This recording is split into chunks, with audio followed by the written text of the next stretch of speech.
Hi guys! Another day, another video na naman tungkol sa mga bantam. Sa ngayon ay guys, isasalang ko na to si Blues.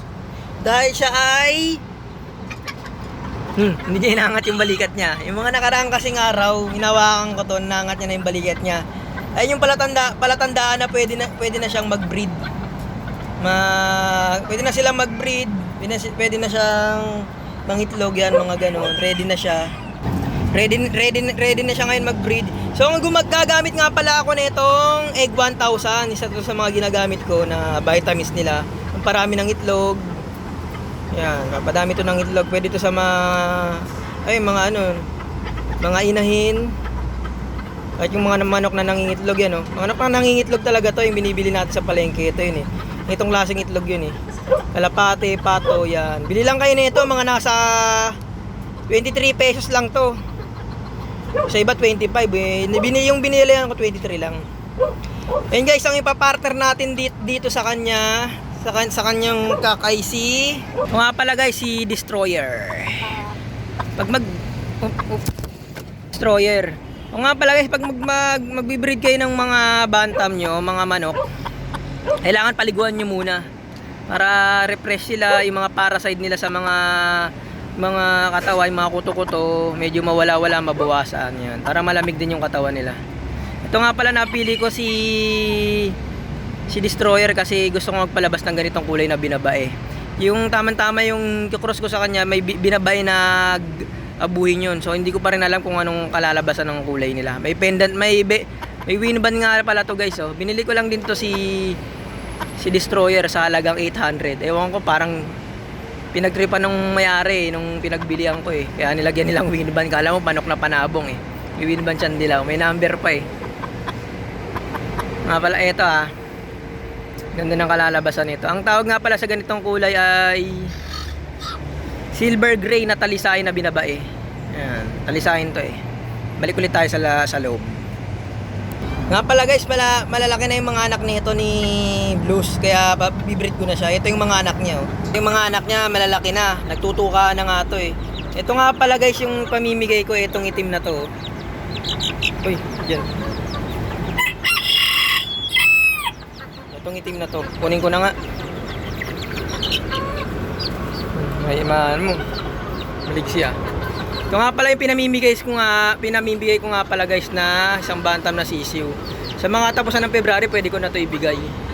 Comment lang kayo kung gusto nyo. Uy, nilipad Kung malapit lang kayo dito banda sa monumento, kahit sa Muñoz, pwede ko sa inyo to ibigay. Sandali lang to guys, magiging malaki na to.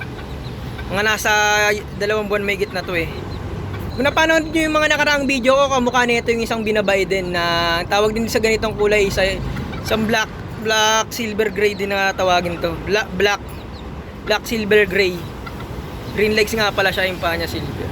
Green legs. Ito nga pala magiging itsura nito paglaki, oh. Yan, ganyan nga pala magiging itsura niyan, guys, paglaki. Yan, bagong paligo rin din kasi ito, nakabilad to sa araw ngayon, eh. Kaya pangit pa itsura. Dikit pa yung mga balayibo, basa pa, eh. Ganyan magiging itsura no ng pamimigay ko sa inyong bantam. Uy, harap sa camera. Binabae ho yan, Itong mga haba ng buntot, no. Balik naman tayo sa loob. Uy. Yun nga guys, yun ang kamukha ni Bantam. Ayun yung kamukha pala nitong sisiw na to. Pero ito naman guys, kaya ako bigay yung mga ganitong kulay dahil birang-bira lang din kasi ganitong kulay. Ganito, yung mga kung napanood ko yung mga kanong video, ito yun, bilinag ko na rin to, binidyo ko na rin. Birang-bira lang din yung ganitong kulay, wait lang. Sarado ko lang yung pinto, mga ganitong kulay lang guys, birang-bihira lang. Alam niyo kung familiar kayo sa mga bantam na Z-Bright, yun, mas makakita ka pa ng ganun. Mahal yung Z-Bright na yun, mga nasa yun, eh. 5,000 per yun, pares. 5,000 yung Z-Bright, mabibili mo yan sa mga pet market. Yung batik-batik na na manok, dalawang klase yun, eh. Isang gold tsaka silver. Bibili din ako nun, kaso wala pa ako natatay. Ito pong magandang klase yan. Mabalik tayo sa nag-uusapan. Itong ganitong kulay guys na ano, bantam yung ganito, oh, diba? Bukod sa pagiging binabay nito, gray pa. Parang ano to eh, binabaying bantam, bira ka lang makita rin ng ganito. At sa mga manok panabong wala akong makikita ng ganito. Yung Sea Bright may makikita ka nung kahit saan ka, sa mga pet market. Pero yung mga ganitong binabay na gray, wala akong makikita nito. Nakita niya na siguro kung yung paglaki nito kamukha to ni Dragon, yung isang gray na kuya niya. Kapatid niya yung sa ina. Yan.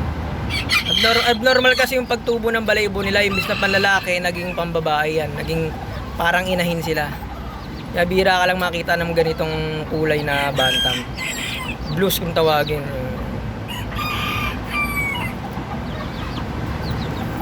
Puro sa susunod na pag-breed ko, pag na-breed ko yung Sea Blues, pag may lumabas lang ito, baka ipamigay ko na. Yan. Yan lang guys ang aking video.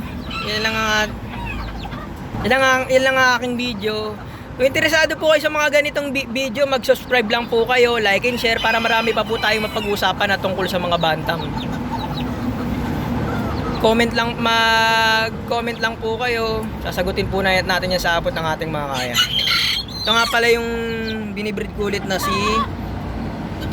Rook at saka si Morgan. Di pa nangingitlog eh. Ewan ko ba't di pa nangingitlog to. Ayan, maangas na naman si ano.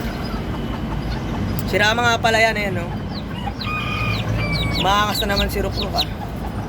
Yan lang guys. Maraming salamat sa panonood. Bye po muna.